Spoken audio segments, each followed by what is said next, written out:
I do really believe 100% from every part of me that everyone has the capacity to be able to do the things that they want and not to be held back by the mental baggage that's in our head that we want to push through.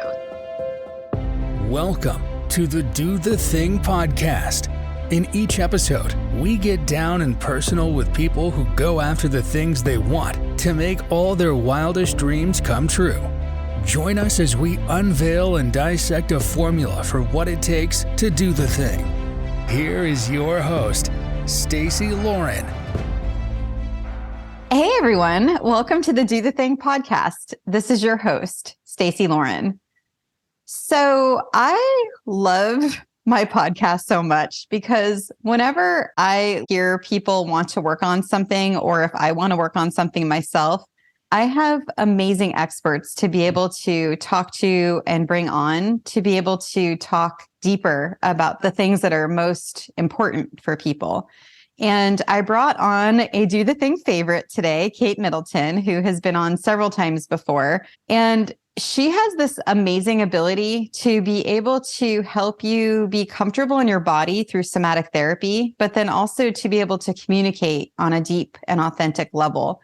And I thought she would be the perfect one to talk to about this topic that keeps coming up for me. So I have been working on in my life on being able to resolve conflict and not to go away from it. And I'll talk a little bit more about it through the episode with Kate, I'm imagining. But I used to be that person that would just go with the flow and not let things bother me. But what I didn't realize was my body was taking on that stuff. And by me not being able to speak my mind and be able to say when something was bothering me, it built up. And so learning how to use my voice and communicate when things got hard is something that I'm still working on. I'm bringing this up because I just had an episode with a Do the Thing challenge participant, and she talked about how one of the challenges that I had her with helped her have a deeper conversation with a friend when they had a conflict. And through that conversation of talking about the conflict, she was able to get deeper in connection with her. And so I realized that part of that was from Kate being one of the experts in that challenge and being able to voice this important topic in a way. And I thought it'd be good to do a full episode on it. So I am welcoming Kate Middleton to the show. Hi, Kate. Hi. So good to be here. Yeah, I'm so glad that you are here and you agreed to do this, because I think this is such an important thing to be able to do, is when something comes up, to be able to talk to another person about it. Yeah, absolutely. And I think that it's really exercising the same muscles that you use when doing the thing. It's in having hard conversation. So they go hand in hand. Yeah. And I did a people pleaser episode with Dr. Nancy. She's the holistic coach that I work with as well. And I think especially for people that come from that people pleasing persona, it's really easy for them to not use their voice when something bothers them because they don't want to bother the other person, or they're afraid how the other person's going to feel. And I know other personas feel this as well, but I thought we could really talk about that. Number one, why is it important to be able to speak your truth when things are going wrong? And then when is it okay to not do that? Yeah. Okay. So why is it important? Well, for one, it's important if you want to be known for who you truly are, because anything else is an adaptation to what you think others want you to be, or who you think others want you to be. And then you can never really be known, and therefore you'll never really feel like you belong. So learning how to take a stand for your own truth and voice it to others, even when it's uncomfortable, or especially when it's uncomfortable, is in service of you feeling more known and others actually getting to know the real you. So there's that. And then there are all the repercussions of what happens when you don't actually speak your truth or say what's on your mind. And that basically clouds the relational field, because what you are thinking and feeling is already in the space. It's already out there. So it creates this sort of murky or foggy relational environment that gets in the way of connection and understanding. And the way I see it is most of the time, conflict is just connection and understanding wanting to happen. And that actually a deeper connection and deeper understanding or deeper empathy can arise through conflict if you navigate it in a compassionate way. Yeah. And how do you get over that idea of being high maintenance? Because I think a lot of people have that perception when they're coming to being able to speak their needs, that it's coming from this really snotty place. Right. And so this is important. And I am all for both sides or all sides of the relationship taking ownership. And I think that it is a little bit, it's excessively needy if you are demanding something from someone that you are not willing to own and practice yourself. So, for example, let's say you are wanting more attention from your partner, but you actually don't give yourself any attention. You don't slow down and you aren't present with yourself in the same way that you're wanting. I think there is an imbalance there. So whenever I suggest, whenever you do feel the need to voice a need or a desire, that you do that and you also own up to showing up for yourself in the ways that you want on your own side, or offering that to your partner as well. So that can actually help, is if you know that you are showing up in the ways you want to be reciprocated in, it's a little easier to speak for that or to speak to that.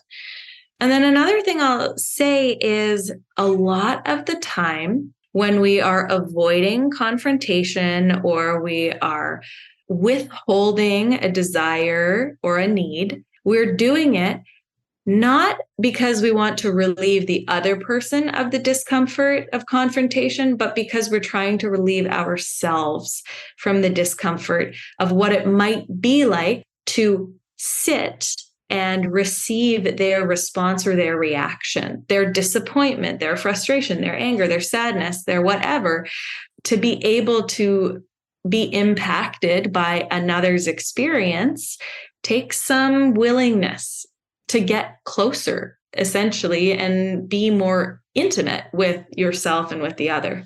That's so good. And I love the way you said that idea of something that's bothering you could be something that you're not giving yourself, and you need to look inside first, because once you own it in yourself, it also kind of helps you get in connection even better. Absolutely. Yeah, absolutely. I'd love to kind of go into the how now. So let's say I'm in relationship, and we're talking about any relationship, you guys. This could be a friend, a partner, a kid, a parent, grandparent. Okay, you get it. What is that? So there's a conflict. And now what is step one? Well, step one is agreeing on a time and place to discuss or to be in conversation around it. And so I like to consider what is of service to both people or everyone involved. What is most supportive and most helpful for everyone involved? Because what's good for you, say right after work on a Tuesday afternoon, might not be good for the person that you are wanting to have a conversation with or bring something up with. That might be at the end of a stressful day, and the first thing they want to do is go for a walk or something else. So set up a time and place to have the conversation or to connect so that you're both available to it. Otherwise, it's always going to be one-sided. So that's sort of step number one. And you might wonder, okay, so how do I do that? Then you would share something like, hey, I want to talk to you about something. And you can actually name the thing you want to talk about or not. It's up to you. So I want to talk to you about this thing. I would like us to have it just to be the two of us. You could decide if you want it over the phone or in person. Let's just say you want it in person. I'd like for it to be in person, just the two of us, and for there to be enough time to talk through this. So at least an hour. When are you available for that? So you are setting a context and inviting this other person into it. Make room though for some negotiation. So if they are like, okay, I don't have time to meet in person, can we do over the phone? If we can do over the phone, I can do this week. So maybe you meet somewhere in the middle there. But the first step is agreeing upon the where you're even going to have this conversation, the where and when. If you don't do that, then there might be some backlash, or the other person might feel bombarded, invaded, backed into a corner, and you're not going to be able to go deep into the conversation from that place.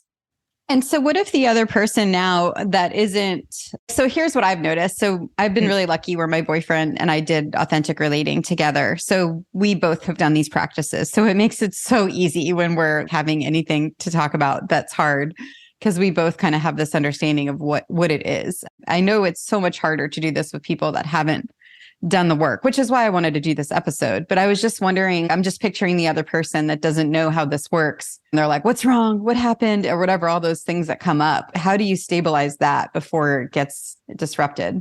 Yeah. Okay. So this is a really good point. You can give more information, or you can actually bring it up at a time where you think they might be available then and there. Because for some people, they really don't like the waiting. It brings up more anxiety in them to feel like, oh, they have this call looming in the distance and they have to wait 2 days to even know what it's about. And they make up the worst case scenarios and their weekend's a write-off or something like that. So you can either say, hey, I want to have this conversation about this thing.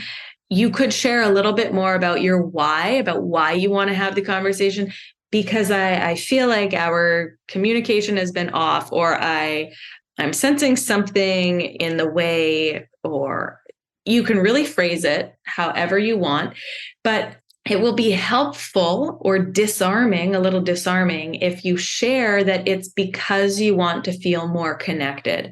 So the whole point is to bring this up so that you can work through it together and come out the other side feeling closer. And then that takes away some of the threat, because usually when someone tells us, oh, I want to talk about something, we think of worst case scenario and the impending doom of that. So if you remove that first, that will help. And also, if you bring it up at a time where they might be able to go right into it in the moment, that can help too. Because for many of us, we just want to have the conversation then and there. It's like, oh, don't make me wait. Let's just go into this. Yeah, no, that's a really good point. And then what would be the next step? So they've agreed, and then there you are meeting them. Okay, they've agreed. There you are meeting them. Since you have initiated the conversation, or you've initiated this meeting, I'd say initiate the conversation, because it's you who is wanting to bring something up. So then you can start with why you're wanting to have this conversation, even if you've already shared it. Something like, I want things to be a little easier between us, or I want to clear the space between us, or I want to feel more connected, or I want to actually understand you a little better. So for example, you are sharing your intention or your why behind the conversation, and you're prioritizing connection. Side note, anytime your why is to be right, that's a sign you need to do your own work first and come to the conversation at a point where you want connection over being right, because there's no win to come out, and I'm doing air quotes, come out on top of a conflict. The win is actually both of you feeling seen and heard. So I say that as a side note or a tangent we can go into another time, but you share some of your why, and then you share the what it's about. So for example, I'm just going to make something up on the spot to share a little bit of the formula. It would be something like, I want to feel more connected to you. And then what is happening, or you evidence your experience. I've been noticing, or I've been sensing some distance or disconnection between us over the last few weeks. And I have my own ideas of what it's about. So you're not jumping to conclusion or assuming, but you're saying, I have an idea of what's going on, but I'd love to hear from you what's going on for you.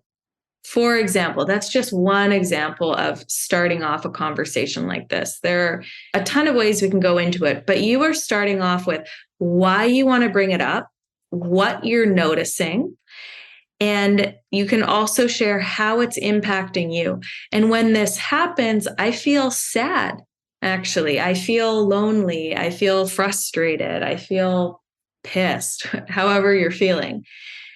And then you state what you're wanting. And I'd really just love to hear what's going on for you. I want to understand. Then you leave room for them to come in. So you bring your why, you bring your experience, you bring your emotions, and you leave plenty of room to hear from their side. Yeah. So I was curious too, because for someone that's not comfortable or that hasn't had this as a practice for speaking up for these kinds of things, and if they're feeling dysregulated, what would be something they can do to regulate themselves? Okay. So before going into the conversation, I think it's actually really important that you set yourself up to be available to the conversation. So if you're already feeling stressed or overwhelmed or disconnected, that's not the best place to start from, because confrontation or uncomfortable conversation will probably just exacerbate those feelings. So I would start off by doing something that helps you to feel more grounded or more at peace. And so it might be going for a little walk outside. It might be yoga or something else. What really works for me is mentally walking myself through the conversation a few times, even though I know that it could go in any direction and I have no idea what the other person is going to say or how they'll be. I can rehearse my side so that I feel comfortable going in. And you don't always have to do that. Sometimes you can just see what organically arises, but sometimes that will actually just send you into a freeze response. So it can be helpful to rehearse what you want to say.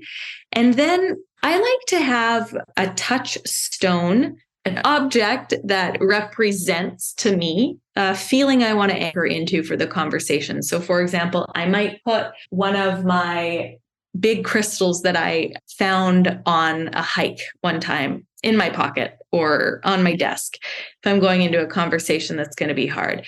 So I rehearse and I bring in something that makes me feel good. So you could do something that helps you feel good beforehand and have something with you that helps remind you of your strength. That's beforehand. In the conversation itself, bring in pauses and breaths and share your experience. So you could say something like, okay, I'm noticing I'm starting to feel a little anxious. I'm going to take a breath for a moment. Or can we slow this down for a minute? I'm finding it hard to concentrate. So you can share what's really happening for you and what you're wanting. And chances are the other person is going to appreciate that too. Yeah, I love that because it's so often that when you're having conversations that are hard, it can get heated. And then you're almost giving yourself permission to begin again at every moment in the conversation. Absolutely. And you're opening yourself up to this other person, which is what we said was the why, right? Which is getting closer to connected to that person. Yeah. And I'll say that when the other person sees you are doing your best and you're a human having a human experience and that you might be in a pretty uncomfortable or vulnerable spot, they tend to relax a little and feel more willing to open up and be in dialogue. And this could go down a rabbit hole, so we'll see where it goes. But I wanted to also address the part that you said earlier with if you're going in because you want to be right, you need to do your work first. What would that work be that person should be doing before they're going into the conversation?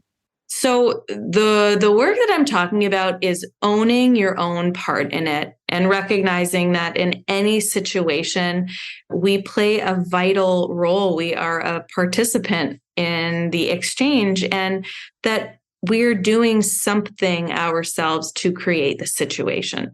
So let's say I'm bringing something up to my partner and it's about, I'm just trying to make something up here, but okay. It's about me feeling like he's being controlling or maybe stubbornly needs to do things his way. If there's a shadow side in that for me, it might be because I'm not actually doing enough so that he can relax his need to control. So if he felt like I was showing up equally around whatever thing he's controlling, then he might feel relaxed and like he doesn't need to handle everything himself. So my part to own would be my lack of engagement and initiation in some area. That's just an example. Another one might be if I'm bringing up a conversation around, let's say, to my sister that I maybe want her in my life more or more of her support. My part to own there might be, oh, have I done anything to ever let her know that? Or do I show up for her? Am I available when she needs support? Those are just some examples of how to own your part too, going into these kind of conversations. Yeah, I love that. And then also you mentioned earlier, which I really like too, is that almost that mirror idea is like whatever you're seeing, is that something you're not giving yourself to, and sort of kind of go there too. Yeah. So wonderful. So we are in connection and we are expressing what it is from our experience. What if it's something as simple as something bothers you and you want to let the other person know? How would you approach that? That's great, actually. So I call these withholds, and I did not make that up. It's a common authentic relating term and many methods. They're things that they might seem small, but they get in the way of connection. And if left unattended over time, they get bigger, they escalate and continue to block the connection. And so in the beginning, it's pretty easy to minimize and to push it aside and just say to yourself, oh, it doesn't really matter. Maybe it'll sort itself out. Or you try the passive aggressive approach of just energetically giving off the signals, but that doesn't always get across. So these withholds are really to be brought in the same way. You prioritize connection, start with your why, you evidence your experience, name what's happening for you and what you want, and leave room for the other person to come back with their own response and their own experience. And what I find really, really helps is to name and to own that it's uncomfortable for you to bring up, or you're nervous, or you've been avoiding this for a long while, but you really need to bring it up now, so that they know it's, one, important for you, and two, it's not so easy for you to bring this up.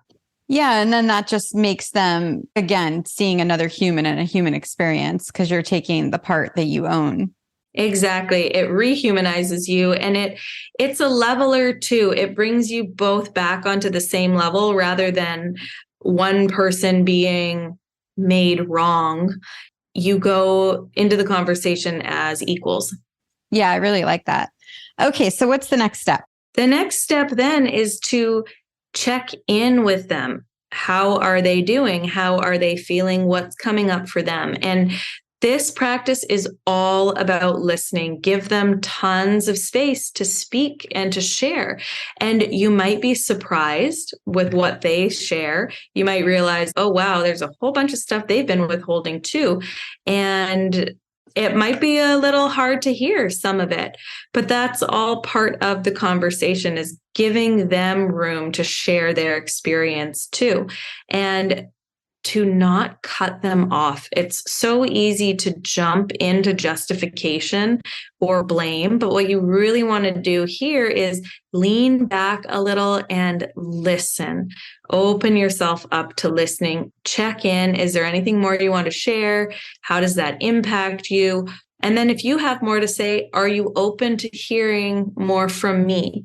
And you might find that you both reach a capacity in your conversation and you can't actually finish it or tie up all the loose ends in one go. And you might say, let's pause here, take a little bit of space from this conversation, and let's come back into it when we're both available. You might have all afternoon to go into the conversation, or you might resolve it in 20 minutes. But be open to what is needed from both of you and trust that you don't have to figure it all out in one conversation. And in fact, if you do, then it might just mean you are skipping over certain things, or you're avoiding the discomfort of being in that liminal space of sort of the in-between of, okay, we've broached the topic, but still sort of up in the air and we're figuring it out. And that's often a harder place to be in than either side of that, either unsaid or tidied up. Yeah, that's good. And then what's the next thing? Is there a closure part of it? Well, I would say that appreciation is always great. If you can appreciate them for being in the conversation with you, acknowledge them for showing up, and to name your desire or your requests for going forward. So it could be as simple as, I would love to check back in on this in a week from now. Are you open to that? Or, what I'm really wanting from you is more connection. So I want some dedicated you and me time once a week. So you're sharing your desire instead of just sharing what's wrong, what's going wrong, what you're frustrated by. You're sharing what you are wanting, because that's a collaborative approach. It's like, hey, I want this. How can we create that together? Yeah. And it's so normal for it to be the other way. So this is such a refreshing way to be able to ask for what you want, by asking really for what you want and not for what you don't want. Yes, exactly. And I also wanted to mention, and I thought you could add to this too, the risk of what happens when you're saying one thing and then you're feeling another. So if you're coming off and it's incongruent, what does that do for someone, just to give them more power into wanting to do this practice? Yeah, absolutely. Well, I'd say if there's incongruencies there internally, like in yourself, it feels pretty yucky. Usually we know when what we're saying does not match our experience, and it doesn't feel true or aligned. And it can bring up feelings of guilt or shame, unworthiness, lack, too much, not good enough. All those old beliefs can come up in the face of that. And on the receiving end, it really severs the trust and the safety and the connection, because we are wired to pick up on and believe in body language over words. Body language, and by that, it includes tone of voice and volume, but all of that way above and beneath and beyond the words that are being said. So if you are saying, I'm fine, with your arms crossed over your chest and a scowl on your face, no one's going to believe that you're fine. So the same is true for these bigger pieces. If you say, oh, no, that's not really important to me, or yeah, it will come across. It's already being said by your body. So you may as well follow through on it with your words. Yeah. And then the other thing that's coming to my mind is you're saying that, I don't know if you've heard that saying, it's never about the dishes. When the person doesn't do the dishes, the other person freaks out. It's because there's 20 other things that didn't happen, and then you've built it up so much. And so it's this building up, oh, this wasn't done, or that didn't happen, or you didn't say this, or you didn't do that. And that is not a healthy place to be in. I was curious on that note, how do you get it to not, and I'm not talking about house stuff, you guys, this is just, I'm using that as an example. This could be someone you're not living with. It could be just a friend of yours that there's something going on that you want to be able to talk about, that's some kind of conflict. And I was just curious, how do you get it to where you're not nitpicky and you're really, is there a meter for yourself to figure out when to really have the conversation or not? Yeah. So If it's something that you can't really clear up on your own side, or you feel like it's kind of building, the charge is escalating, then it's something to bring up. And you can also share. You can be really organic about it and share like, hey, I don't want to make a big deal out of this, and I don't want to let it build in me. So I want to bring it up, but we don't have to go into it in depth. You don't have to process or unpack everything. You can actually just put something on the table and let it sit there a while. Like, oh, this one thing that happened, it's been bothering me. I know it's not that big of a deal, but I have to bring it up because I can't stop thinking of it. So that's an example. And then there are other things that you could probably digest on your own. You don't necessarily need to be in conversation with the other over it in order to metabolize it yourself. And that is really up to you to discern. Sometimes it takes reaching out to someone else and talking it through with another person. But over processing gets really exhausting in any relationship, and it actually keeps you from enjoying the present moment. And it can be a very familiar space for people. And sometimes we actually look to create drama when the real desire is closeness. But we've learned that by creating drama, the conflict or the fight usually leads to some resolution. And it's that closeness in the resolution we're really looking for. So you can actually just start with looking for the closeness or some other form of connection or intimacy rather than having to go into a big thing. Yeah, I really like that. What would be a good, on your note of being able to like work on it yourself, what would be a good reflective question the person can do to go there to be able to clear the air for themselves? Right. So something that I like to do is what's mine to own in this, and to do some journaling on it. And another one is, this is challenging because, and I will say that not everything is yours to own. There's equal responsibility, and that there is such thing as over ownership too. But to get curious, how can you get curious and learn and grow from this? And it can be sort of a fun exploratory process of, oh, here's something for me to look at in myself, to learn from, and to have greater awareness for the next time this shows up. Yeah. And you mentioned not taking too much ownership. I was wondering, people can tend to blame themselves for things, right? Or they could take ownership. Was there a distinction between those two things? Yes, I'd say it's sort of the energetic quality behind it. And owning means owning the impact, owning the feeling of, and how it is in you and for you to own that. It can often be pretty uncomfortable to own your experience. That's why most of us avoid it so much of the time. That's why there's so much blame and projection going on, is because it's uncomfortable. It threatens our sense of self or our egoic self to own things and own up to things.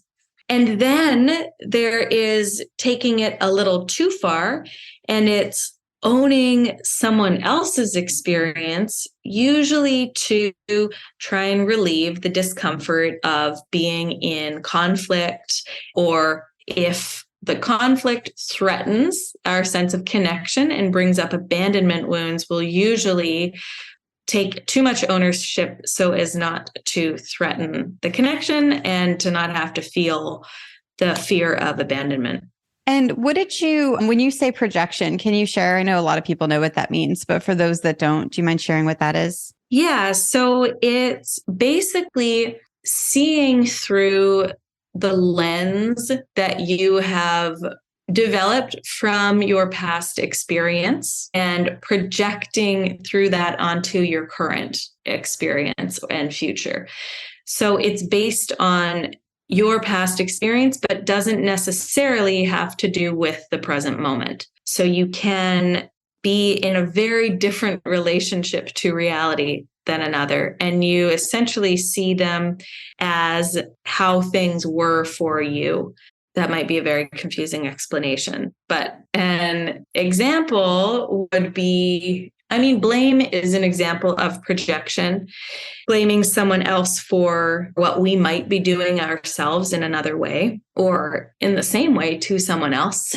Yeah. And I think it's just important to, and that's why I really wanted you to come on, because I do think doing relationships, right, it is a huge part in doing the thing.